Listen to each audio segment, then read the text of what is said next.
Salam Bapak Ibu Saudara yang dikasihi Tuhan Yesus, kita bertemu lagi dalam pembahasan firman Tuhan. Topik yang saya bagikan hari ini adalah pilihan yang tidak tepat. Bapak Ibu Saudara yang dikasihi Tuhan Yesus, kita semua orang pasti pernah mengambil keputusan-keputusan yang sangat penting dalam hidup kita. Dan pada waktu kita mau mengambil keputusan, seringkali kita diperhadapkan kepada banyak pilihan yang sepertinya semuanya baik atau sepertinya semuanya menguntungkan. Kemudian kita mengambil salah satu pilihan tersebut, misalnya pilihan untuk menentukan siapa jodoh kita, siapa yang menjadi suami atau siapa yang menjadi istri. Ada beberapa orang yang kita anggap bahwa mereka ini cukup menarik untuk bisa salah satunya kita pilih. Dan ketika kita pilih, ternyata kita menemukan bahwa pilihan yang kita pilih dahulu itu tidak tepat, dalam arti ternyata mengecewakan. Atau mungkin kita mau bekerja di suatu tempat, kita pikir wah ini perusahaan ini mentereng, perusahaan ini besar, perusahaan ini terkenal, dan ketika kita masuk kita bertemu dengan orang-orang yang tidak menyenangkan atau bekerjanya itu tidak profesional dan kita kecewa. Sehingga kita punya pengalaman, banyak orang yang mengalami ketidakpuasan karena salah memilih. Sebetulnya dalam hidup ini, ya setiap keputusan kita ini itu mengarah kepada dua arah, yaitu perkara surgawi atau perkara neraka. Ya, masing-masing pilihan itu akan berdampak atau berakibat atau ada konsekuensi kepada dua arah tersebut. Jika kita pilihannya tepat dan kita mendapatkan pilihan yang bernilai ilahi, maka kita akan menuju kepada surga. Tetapi kalau seseorang itu mengambil keputusan yang keliru dan nilai-nilai yang diambil itu hanya bernilai memuaskan duniawi, memuaskan keinginan daging, keinginan mata, dan keangkuhan hidup atau kesombongan, keangkuhan, maka sebetulnya kita sedang menuju kepada arah neraka. Saya mengajak Bapak Ibu Saudara yang dikasihi Tuhan Yesus untuk kita membaca firman Tuhan dari Matius 20 ayat 20 sampai 28. Ini cukup panjang, tetapi kita akan membacanya dengan serius ya supaya kita mempunyai gambaran yang lengkap. Ayat 20. Kemudian ibu dari anak-anak Zebedeus bersama anak-anaknya datang kepada Yesus dan bersujud untuk meminta sesuatu kepada Yesus. Dan Yesus berkata kepadanya, "Apa yang kamu inginkan?" Ibu itu menjawab, "Perintahkanlah supaya kedua anakku boleh duduk di dalam kerajaanmu, satu di sebelah kananmu dan satu di sebelah kirimu." Akan tetapi Yesus menjawab, "Kamu tidak mengerti apa yang kamu minta. Apakah kamu sanggup meminum dari cawan yang harus kuminum?" Mereka berkata kepada Yesus, "Ya, kami sanggup." Yesus berkata kepada mereka, "Kamu memang akan minum dari cawanku, tetapi untuk duduk kananku atau kiriku, bukanlah hakku memberikannya, melainkan bagi mereka yang telah dipersiapkan oleh Bapakku." Nah, saudara yang dikasihi Tuhan Yesus, cawan atau cangkir itu adalah sebuah simbol penderitaan dan tanggung jawab yang diberikan oleh Tuhan kepada setiap orang yang dipanggil untuk menjadi muridnya. Sedangkan kewenangan memberikan penghargaan pada siapa yang layak itu ditentukan oleh Bapa.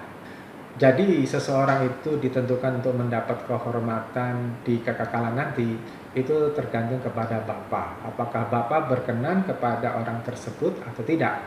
Maka standarnya dalam hal ini berkenan atau tidak itu pada Matius pasal yang ke-7 ayat 21 sampai 23. Saudara, itu jelas, bukan orang yang memanggil Yesus itu Tuhan-Tuhan yang akan masuk di dalam kerajaan surga atau yang berkenan kepada Bapa lalu disandingkan di sebelah kanannya, tetapi orang yang melakukan kehendak Bapa. Ya. Ayat 24. Ketika 10 murid yang lain mendengarnya, mereka menjadi marah kepada kedua saudara itu. Namun Yesus memanggil mereka dan berkata, "Kamu tahu bahwa para penguasa bangsa-bangsa lain memerintah atas mereka dan orang-orang besar mereka menjalankan wewenang atas mereka. Seharusnya tidak demikian di antara kamu, tetapi siapa yang ingin menjadi besar di antara kamu, ia harus menjadi pelayanmu. Dan siapa saja yang ingin menjadi yang pertama di antara kamu, ia harus menjadi hambamu. Sama seperti Anak Manusia yang datang bukan untuk dilayani, tetapi untuk melayani dan memberikan nyawanya sebagai tebusan bagi banyak orang." Saudara yang dikasihi Tuhan Yesus, saya bicara tentang kalau di dalam bahasa agama lain itu karma. Ya, atau kalau dalam bahasa kita, hukum tabur tuai. Dari setiap keputusan itu akan menuai. Dari setiap keputusan itu ada akibatnya. Misalnya harus terkena musibah dahulu, ya, setelah kita melakukan sebuah kesalahan atau sebuah kekeliruan, sebuah pelanggaran dari keputusan kita yang melanggar firman Tuhan, ya. Nah, saudara yang dikasih Tuhan Yesus, saya mau saudara renungkan benar-benar tentang pribadi manusia itu yang terdiri dari tiga, ya, trikotomi manusia, yaitu tubuh jasmani, tubuh jiwa, dan tubuh roh. Ya, di dalam jiwa kita tuh kan ada pikiran, ada perasaan, ada kehendak, ada emosi, ada nafsu. Dari jiwa ini akan mempengaruhi apa yang ada di dalam tubuh kita. Maka seringkali kita mendengar sebuah istilah bahwa kesehatan jiwa itu akan mempengaruhi kesehatan jasmani. Karena di dalam kondisi jiwa yang misalnya terpuruk atau yang mengalami kekecewaan, kemarahan, itu akan menghasilkan enzim atau hormon yang mendorong tubuhnya menjadi rusak, ya. Nah, di dalam Yohanes pasal 20 ayat yang ke-29, ketika Tuhan Yesus menampakkan diri kepada murid-muridnya, dan pertemuan itu ditujukan oleh Tuhan Yesus kepada satu orang yang tidak mau percaya, yaitu Thomas. Coba kita baca. Yesus berkata kepadanya, maksudnya kepada Thomas, "Apakah kamu sekarang percaya karena kamu telah melihat aku? Diberkatilah mereka yang tidak melihat tetapi percaya." Ini pernyataan oleh Tuhan Yesus itu pernyataan yang menusuk hati, benar, ya. Karena apa? Kedegilan dan kekerasan hati si Thomas tidak mau percaya. Ya, dia mau bukti dulu. Saudara yang dikasih Tuhan Yesus, hukum tabur tuai atau karma, apapun istilahnya, itu tidak menunggu seseorang itu percaya atau tidak. Tetapi saya melayani 35 tahun lebih, itu saya sudah melihat bahwa hukum tabur tuai itu berlaku dalam kehidupan seseorang atau keluarga seseorang. Maka saya tantang kepada saudara, apakah Anda percaya bahwa setiap orang itu sudah mengalami kerusakan jiwanya? Ya, coba renungkan hal itu. Kita nggak usah melempar kepada orang lain, kita nggak usah melihat kepada orang lain, lihat pada diri kita sendiri. Apakah di dalam diri Anda masing-masing itu memiliki jiwa yang rusak, memiliki jiwa yang kacau? Ya, baik emosinya, baik keinginannya yang rendahan, ya, baik cita rasanya atau hasratnya atau kesenangannya itu tidak ada hubungannya dengan kemuliaan Allah, tetapi hanya memuaskan dirinya sendiri, atau pola berpikirnya yang keliru. Ya, coba saudara cek dalam diri saudara masing-masing, ya. Di dalam Kejadian pasal 6 ayat 5 dikatakan, akan tetapi Tuhan melihat kejahatan manusia yang semakin besar di muka bumi, dan bahwa segala kecenderungan hati mereka selalu kepada hal-hal yang jahat. Jadi sejak kejatuhan Adam dan Hawa di pasal yang ketiga dalam kitab Kejadian, maka dari generasi ke generasi itu bukan semakin baik tetapi semakin rusak.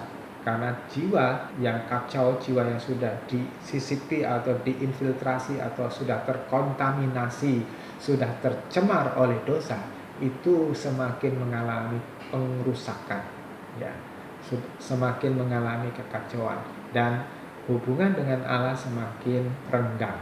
Nah, disitulah iblis masuk dan menancapkan pikiran-pikiran yang jahat, pikiran-pikiran yang memberontak, sehingga hati manusia semakin jatuh. Terus pertanyaan yang kedua, saya mau ajak kepada saudara membayangkan diri Anda sendiri, bukan kepada orang lain, bahwa cita rasa Anda itu banyak yang mengalami kerusakan. Buktinya apa? Coba kita lihat di Kejadian pasal ke-6 ayat yang kedua. Anak-anak Allah melihat bahwa anak-anak perempuan manusia itu cantik-cantik. Jadi mereka memilih perempuan-perempuan yang manapun yang mereka sukai untuk dijadikan istri. Jadi standar seorang untuk memilih pasangannya itu bukan pasangannya itu atau lawan jenisnya itu memiliki karakter ilahi, memiliki hidup yang memuliakan Tuhan, yang kudus, yang takut Tuhan apa tidak, tetapi base-nya atau dasarnya itu penampilan luarnya itu disukai apa tidak, menyenangkan apa tidak, cantik apa tidak. Nah, ini standar manusia itu beralih dari hal-hal yang ilahi, yang kudus, yang mulia kepada hal-hal yang fisik semata-mata. Dalam ayat yang keempat, dalam Kejadian pasal yang ke-6 ayat yang keempat dikatakan, pada zaman itu kaum Nephilim tinggal di bumi. Bahkan pada zaman setelahnya, ketika anak-anak Allah mengawini anak-anak perempuan manusia dan perempuan-perempuan itu melahirkan anak-anak bagi mereka, Nephilim adalah orang-orang yang gagah perkasa pada zaman kuno, orang-orang yang termasyhur. Kalau di dalam terjemahan LAI menggunakan kata raksasa, dan dalam terjemahan bahasa Inggris pun kebanyakan juga menggunakan kata giant atau raksasa. Tapi Nephilim ini mempunyai arti lain, ya, berasal dari kata Nephil, ya. Nephil itu memiliki arti mereka yang menyebabkan orang lain jatuh atau terjatuh atau tersesat. Jadi Nephilim ini tidak hanya semata-mata orang-orang yang badannya besar, perkasa, terus tinggi begitu ya, raksasa lah gitu. Tetapi adalah orang-orang yang memiliki karakter, memiliki sifat yang membuat orang lain jatuh atau tersesat atau menjadi kacau dan menjauh dari kebenaran. Ya. Nah, saudara, cita rasa manusia itu kebanyakan sudah tersesat, sudah semaunya sendiri. Kita lihat di 1 Yohanes pasal 2 ayat 15. Janganlah mencintai dunia ini atau hal-hal yang ada di dalam dunia. Jika seorang mencintai dunia, kasih Bapa tidak ada di dalam dia. Kalau perhatian saudara dan saya itu hanya kepada kesenangan dunia, kepada kesenangan mata semata-mata, maka sekalipun kita ini rajin ke gereja, sekalipun bahkan kita ini melayani di gereja, berkhotbah seperti saya, tapi kalau tolok ukurnya masih pada kesenangan mata, keinginan daging, maka sebetulnya di dalam dirinya itu tidak ada kasih yang sejati. Ya, yang ada adalah ambisi nafsu duniawi. Ayat yang ke-16, sebab semua yang ada di dalam dunia, yaitu keinginan daging, keinginan mata, dan kesombongan hidup, tidak berasal dari Bapa, melainkan dari dunia. Saudara, di sini ada 3 hal yang dicatat di dalam 1 Yohanes pasal 2 ayat 15-16 ini tentang keinginan dunia, ya, yaitu keinginan daging. Apa itu keinginan daging? Keinginan atau hawa nafsu duniawi seperti nafsu seksual, kerakusan, ya, nafsu memperkaya diri, nafsu menguasai harta gitu. Nah, itu keinginan daging. Sedangkan keinginan mata yaitu keinginan yang muncul dari apa yang dia lihat, seperti kecantikan, kemewahan, kekayaan, ya. Dan orang-orang ini berpikir apa yang indah di mata pasti akan membahagiakan. Misalnya saudara punya perhiasan yang bagus, orang yang berpatokan kebahagiaannya dari perhiasan itu akan berusaha untuk mendapatkan perhiasan, entah kalung, entah anting-anting, entah cincin, apapun begitu. Dan dia berpikir kalau dia sudah memiliki pasti dia bahagia.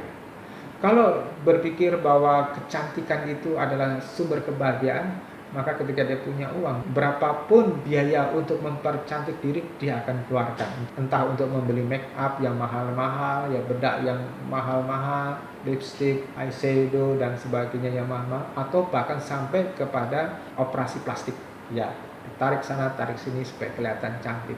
Walaupun biaya yang harus dikeluarkan bisa sampai ratusan juta, tetapi ya nggak apa-apa, yang penting kelihatan cantik gitu. Nah, ini keinginan mata saudara. Ya, sedangkan kesombongan atau keangkuhan hidup adalah harga diri yang dibangun untuk meninggikan diri, yang untuk mendapat pengakuan baik terhadap orang lain maupun terhadap Tuhan. Contohnya maksudnya begini ya, tidak banyak orang yang mau menundukkan diri pada firman Tuhan. Maka harga dirinya ini dipatok bahwa dia nggak perlu atau dia nggak membutuhkan Tuhan. Dia bisa hidup sendiri tanpa Tuhan. Dan ini terjadi kepada orang-orang Eropa yang tidak merasa dirinya perlu Tuhan, tidak merasa dirinya perlu tunduk kepada Tuhan. Mereka berpikir, kami bangsa, kami jenis manusia yang bisa survive atau bisa selamat dengan mengandalkan kepintaran, kepandaian, ya, tanpa perlu harus memiliki agama. Itu yang terjadi di Eropa, di Amerika, di Australia. Nilai harga diri membuat orang menjadi mudah tersinggung, mudah merasa direndahkan, dan mudah bersengketa atau bertengkar, ya, kalau harga dirinya diusik. Peperangan dari zaman ke zaman, dari masa ke masa itu lebih banyak karena harga diri seorang penguasa, seorang kaisar atau raja itu terusik. Jadi dia mengerahkan tentaranya untuk menghancurkan orang lain, ya, demi ambisinya. Nah, ini kesombongan. Saudara, tadi saya berkata bahwa cita rasa kita kebanyakan sudah terkontaminasi oleh dosa. Dan ini dirasakan oleh Paulus loh saudara. Di dalam Roma pasal 7 ayat 15-19 itu Paulus menyatakan dengan vulgar, dengan jujur, ya. Sebab aku tidak mengerti apa yang kulakukan karena aku tidak melakukan hal yang kuinginkan, melainkan aku melakukan hal yang kubenci. Akan tetapi jika aku melakukan sesuatu yang tidak ingin kulakukan, aku menyetujui bahwa hukum Taurat itu baik. Jadi sekarang bukan lagi aku yang melakukannya, tetapi dosa yang hidup di dalamku. Sebab aku tahu bahwa tidak ada hal yang baik yang hidup di dalamku, yaitu di dalam kedaginganku, karena kehendak itu ada di dalam diriku, tetapi untuk melakukan yang baik itu tidak. Saudara, tidak semua orang agamawi, orang yang taat melakukan hukum-hukum agama, aturan agama, termasuk ibadah gitu ya, seperti Ibu Zebedeus ini pasti orang agamawi sekali ya, yang datang kepada Tuhan Yesus dengan maksud benar dan tulus. Maksudnya baik tapi belum tentu benar. Matius 20 ayat 20. Kemudian ibu dari anak-anak Zebedeus bersama-sama anak-anaknya datang kepada Yesus dan bersujud untuk meminta sesuatu kepada Yesus. Saya garis bawahi kata bersujud ya. Beliau menyembah kepada Tuhan Yesus. Nah, ibu ini bersujud menyembah kepada Tuhan Yesus. Kan bagus menyembah ya, bersujud di hadapan Tuhan gitu. Tapi saya melihat bahwa apa yang dilakukan Ibu Zebedeus dan anak-anaknya itu bukan sesuatu yang menyenangkan hati Tuhan. Itu bukan sesuatu yang membanggakan pada Tuhan, ya. Nah, yang ketiga ini saudara, percayakah Anda bahwa pola berpikir Anda itu salah dan perlu diperbaiki? Kenapa saya berkata bahwa pola berpikir kebanyakan kita itu masih perlu diperbaiki? Seperti dikatakan di dalam Amsal pasal 16 ayat 2 dan 25 dikatakan demikian. Segala jalan seseorang itu bersih dalam pandangannya sendiri, tetapi Tuhan menimbang roh, ya, menimbang hati. Ayat 25, ada jalan yang dipandang benar oleh manusia, tetapi berakhir menuju maut. Nah, ini sebetulnya berbicara tentang apa yang kita pikirin itu seringkali terbatas dan seringkali tidak sempurna, sehingga dia mengambil satu keputusan yang keliru. Dia merasa dirinya benar, keputusannya benar. Dia merasa bahwa jalan yang dia lalui atau keputusan-keputusan yang dia ambil itu bersih dalam pandangannya, benar dalam pandangannya. Tetapi nggak taunya ternyata di ujung sana mengakibatkan celaka, mengakibatkan kekacauan, mengakibatkan kerugian, dan ujung terakhirnya adalah mengakibatkan dia tertolak oleh Tuhan. Ya. Saya ajak saudara membaca Filipi pasal 3 ayat 13-14. Saudara-saudara, aku tidak menganggap bahwa aku telah menangkapnya, akan tetapi satu hal yang kulakukan, aku melupakan apa yang di belakangku dan mengarahkan diri kepada apa yang ada di hadapanku. Aku terus maju kepada tujuan untuk mendapat hadiah, yaitu panggilan surgawi dari Allah dalam Yesus Kristus. Saudara, saya selalu tertarik kepada dua pernyataan Paulus demikian, yaitu aku melupakan apa yang di belakangku. Boleh orang mempunyai pengalaman-pengalaman yang bagus, ya. Boleh orang itu mengalami kesuksesan di masa lalu, kejayaan di masa lalu. Tetapi apa yang bersifat duniawi tadi, kesuksesan dan kejayaan duniawi tadi itu tidak memberikan dampak kepada kekekalan, tidak memberikan keuntungan kepada kekekalan nanti. Maka Paulus menyadari ya reputasinya pada masa mudanya itu cukup bagus dan brilian, ya, bisa menjadi tolok ukur buat dia mencapai karier di Sanhedrin ya pada waktu itu, yaitu kalau sekarang itu Sanhedrin itu adalah DPR gitu ya, meniti karir politiknya begitu. Tetapi Paulus melihat itu sampah, itu aku harus melupakannya. Kebanggaan di masa lalu itu sampah gitu, tidak ada keuntungan apapun untuk menuju kepada kemuliaan yang akan datang. Maka dia berkata, aku melupakan apa yang ada di belakangku, ya, dan dia menuju kepada tujuan ilahi, ya, maju terus begitu. Jadi bagaimana kita menangkap kehendak Allah supaya kita bisa mencapai kemuliaan yang akan datang, saudara? Kita kembali kepada Matius 20 ayat 20 sampai 28 tadi, yang kejadian Ibu Zebedeus dengan anak-anaknya yang meminta posisi kepada Tuhan Yesus. Kan saudara, saya mundur ke belakang dulu ya, bahwa motivasi Ibu Zebedeus dan kedua anaknya itu dipicu karena pola berpikir orang-orang Israel, orang-orang Yahudi pada waktu itu, bahwa mereka akan mendapatkan seorang raja, Mesias yang dianggap sebagai raja seperti pada masa kejayaan Israel di zaman Daud dan Salomo. Sehingga mereka berpikir kalau umpamanya Yesus nanti menjadi raja atau kaisar seperti Kaisar Roma, berkuasa atas tanah Israel dan menjadi penguasa yang besar, maka kalau orang-orang itu, anak-anak Zebedeus tadi itu berada di posisi-posisi kunci sebagai menteri-menterinya Kaisar Yesus ya, dalam tanda petik, maka mereka mendapat keuntungan duniawi, terkenal, kaya, keamanan, kesenangan ya, dan sebagainya. Sehingga kalau kita lihat di dalam Matius 20 ayat 28, sekalipun para murid itu sudah lama bersama dengan Tuhan Yesus, 1 kali 24 jam sehari loh ya, tetapi hal seperti itu tidak menjamin bahwa mereka mengenal visi atau kehendak Tuhan atau rencana Bapa. Padahal mereka dari jam ke jam, dari menit ke menit itu bersama dengan Yesus. Melihat dengan mata kepala sendiri apa yang dilakukan oleh Yesus. Melihat dengan mata kepala sendiri ajaran-ajaran Tuhan Yesus dan mujizat-mujizatnya.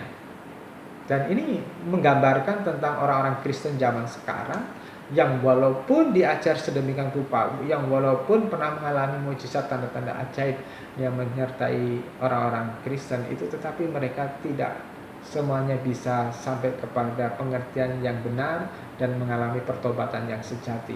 Sebab pilihan hidupnya itu biasanya didasarkan pada apa yang dianggap menyenangkan dan dapat memuaskan keinginan daging, keinginan mata, dan keangkuhan hidupnya ya, termasuk kebanggaan jasmaniahnya. Di ayat 20-21 itu permintaan Ibu Zebedeus didasari pada rasa ketamakan sebetulnya, mementingkan diri sendiri. Murid-murid yang lainnya nggak usah dapat jatah lah, yang penting anak-anakku bisa mencapai posisi politik yang terbaik, yang tertinggi ya. Saudara yang dikasih Tuhan Yesus, ini parah. Bersama dengan Yesus tapi tidak bisa melepaskan ketamakan. Bersama dengan Tuhan Yesus, bersama dengan firman Tuhan, tapi tidak bisa melepaskan atau membunuh rasa tamak dan iri hati ya. Lalu prinsip domino itu terjadi, saudara tahu ya domino. Nah, ini bukan kartu domino yang kepeng-kepeng, tetapi ini kan kalau ada kan permainan kartu dengan kartu yang kotak-kotak gitu, yang tebel-tebel gitu, itu disusun ya, disusun dengan rapi. Nah, kemudian ketika satu digulingkan ya, ujung dari susunan tadi digulingkan, maka semuanya itu akan rebah ya, akan runtuh semuanya. Berderet begitu. Nah, itu yang disebut efek domino. Nah, di ayat yang ke-24 di situ dituliskan murid-murid lainnya itu yang belum sungguh-sungguh bertobat akhirnya bangkit rasa iri hati dan marah. Kata iri hati itu dipakai oleh LAI untuk menerjemahkan dari kata bahasa Yunani poneros. Di dalam Matius pasal yang ke-20 ayat yang ke-15, ketika Tuhan Yesus memberikan perumpamaan tentang orang-orang yang bekerja di kebun anggurnya Sang Tuan, ya di situ ada orang yang direkrut sejak pagi, dia bekerja 7 jam, 8 jam gitu. Terus ada yang direkrut pada tengah hari, dia bekerja 3 jam, 4 jam. Terus ada yang direkrut baru jam 4 sore, dia bekerja hanya 1 jam, 2 jam. Tetapi ketika Tuhan memberikan upah yang sama, mereka masing-masing diberi upah 1 dinar, apa yang terjadi? Maka orang-orang yang bekerja seharian penuh yang 8 jam tadi protes. Itu orang baru kerja 1 jam, kok dikasih 1 dinar? Kami yang kerja 7 jam, 8 jam ini cuma dapat 1 dinar juga. Itu nggak fair, kata si orang yang bekerja seharian tadi. Ada iri hati. Ya, Tuhan berkata di ayat yang ke-15 di terjemahan LAI, tidakkah aku bebas menggunakan milikku menurut kehendak hatiku? Atau iri hatikah engkau karena aku murah hati? Tapi kalau terjemahan ayat itu lebih tegas seperti bahasa aslinya. Apakah aku tidak dibenarkan untuk melakukan apapun yang kuinginkan terhadap milikku sendiri? Atau apakah matamu jahat karena aku baik? Saudara yang dikasih Tuhan Yesus, iri hati yang digunakan untuk menerjemahkan poneros tadi itu bicara tentang mata yang jahat ya, atau si jahat itu sendiri. Nah, saudara yang dikasih Tuhan Yesus, kita kembali kepada efek domino dari permintaan Ibu Zebedius yang tamak tadi, akhirnya itu membangkitkan dosa yang lain yang sudah ada di dalam diri setiap murid-murid tadi, yaitu rasa iri hati. Ya, dosa menghasilkan dosa atau dosa memperanakkan dosa. Ya, ini yang terjadi. Nah, untuk merontokkan sifat dosa seperti itu memang tidak mudah. Ya, untuk mengikis sifat dosa itu tidak mudah. Saya pribadi tidak mudah untuk mengikis keinginan dosa saya. Saya berjuang terus. Maka Roma 8 ayat 28, dan kita tahu bahwa segala sesuatu bekerja bersama-sama demi kebaikan orang-orang yang mengasihi Allah, yaitu mereka yang dipanggil sesuai dengan rencana Allah. Ya, segala sesuatu bekerja bersama-sama demi kebaikan Allah, dan itu digunakan oleh Allah untuk merontokkan, untuk mengupas karakter dosa kita. Saya tidak perlu menyalahkan orang lain ketika terjadi suatu kejadian yang tidak menyenangkan diri saya atau tidak menguntungkan saya. Saya tidak menyalahkan istri saya, ya, saya tidak menyalahkan anak-anak saya tidak menyalahkan jemaat ketika sesuatu terjadi yang buruk pada saya. Begitu, saya cukup datang kepada Tuhan dan mengkoreksi diri. Tuhan, apa maksudmu mengizinkan hal ini terjadi? Dan saya menemukan banyak jawaban ketika misalnya saya sakit atau mengalami banyak hal yang tidak menyenangkan itu. Saya merendahkan hati, saya menemukan Tuhan berbicara. Ya. Nah, kembali kepada Matius 20 ayat yang ke-20-28 tadi. Maka syarat untuk berkenan di hadapan Bapa Surgawi itu bukan semata-mata karena kita mempunyai kesibukan agamawi, bukan sekedar pandai berkhotbah, bukan sekedar rajin ke gereja dan aktif di dalam pelayanan, ya. Tetapi siapa yang mau berkenan kepada Bapa itu dijabarkan dalam beberapa hal berikut ini, yaitu bersedia menjadi pelayan Tuhan dan melayani sesama dengan tulus. Tadi disebutkan di dalam ayat yang ke-26 dan 27. Terus yang kedua, yang ayatnya ke-28, meneladani cara melayani Tuhan Yesus. Jadi standar perkenanan Bapa itu adalah apakah kita sanggup mengcopy kehidupan Yesus dalam diri kita apa tidak. Apakah kita sanggup menangkap hati Tuhan Yesus dalam hati kita apa tidak. Nah, untuk memiliki hati yang melayani dengan tulus, yang adalah hukum terutama di dalam firman Tuhan di Matius 22 ayat 34-38, di situ ada satu prinsip, kasihlah Tuhan Allahmu dengan segenap hatimu, dengan segenap jiwamu, dengan segenap akal budimu, ya, dan kasihi sesamamu manusia seperti mengasihi diri sendiri. Maka dalam pelayanan kita ini di tempat saya, ya, tidak ada persembahan khusus untuk para pelayan. Saya mengajarkan kalau kita melayani, kita bukan mencari hidup di dalam pelayanan. Ya, kita tidak memanfaatkan jemaat untuk mensejahterakan diri kita, untuk mendapatkan keuntungan pribadi apapun, atau bahkan untuk mencari belas kasihan dari jemaat. Kalau jemaat itu memiliki kelebihan dan mau memberi, silakan. Tapi kita tidak merekayasa, ya, kita tidak merekayasa supaya orang itu berbelas kasihan kepada kita. Itu nggak boleh dalam pelayanan kita. Tidak boleh memanfaatkan jemaat. Para pelayan di tempat kita harus benar-benar belajar seperti Paulus yang mau bekerja untuk mencukupi diri bahkan biaya pelayanannya. Saya mengajari para pelayan di tempat kita ini untuk bisa berkorban bila perlu, ya, berkorban untuk orang lain. Dan mestinya memang pelayanan Injil itu sejatinya tidak boleh dikaitkan untuk memperkaya diri. Jadi kalau ada seorang pendeta, seorang penginjil kemudian bisa hidup mewah, ya, dari persembahan, dari perpuluhan, punya mobil mewah, punya mansion gitu, ya, kaya raya, sebetulnya itu tidak berasal dari Tuhan dan ini salah besar, ya. Sistem pelayanan tidak benar di hadapan Tuhan. Karena ini uang Tuhan. Jemaat memberi persembahan itu adalah untuk Tuhan, bukan untuk kepentingan pribadi seseorang penginjil sekalipun, ya. Nah, memang sah-sah saja sih seorang pelayan Injil itu diberkati oleh jemaatnya, ya. Tetapi jangan sampai roh mamon itu jadi alasan utama pelayanan. Ini mengerikan sekali kalau kita menggunakan prosperity itu ya, uh, memakai nama Yesus, nama pelayanan gitu. Saya mengajari jemaat supaya mengerti bahwa mengasihi Tuhan Allah dengan segenap hati, dengan segenap jiwa, dengan segenap akal budi itu adalah nomor satu. Itu adalah yang terpenting. Nah, ini bukan sekedar memanfaatkan Tuhan untuk memenuhi ambisi pribadi seperti kekayaan, kejayaan, kemakmuran, bahkan kesembuhan mujizat gitu. Saya mengalami mujizat, dan ketika doa-doa saya dipanjatkan, ada mujizat terjadi, kanker sembuh, stroke sembuh, ya lumpuh bisa berjalan. Bahkan orang yang datang digotong-gotong waktu datang beribadah itu sembuh, pelayanan kelas-pasan, dan banyak perkara-perkara supranatural. Tetapi bagi saya itu bukan yang paling penting dalam pengajaran firman Tuhan, dalam pengajaran Injil Yesus yang sejati. Itu bukan yang penting gitu ya. Yang terpenting adalah seorang itu diubahkan dan dia bisa menghasilkan buah-buah pertobatan. Itu yang paling penting sebetulnya. Bukan kita menjadi makmur, menjadi kaya, menjadi sejahtera ya, atau mujizat-mujizat dinyatakan begitu.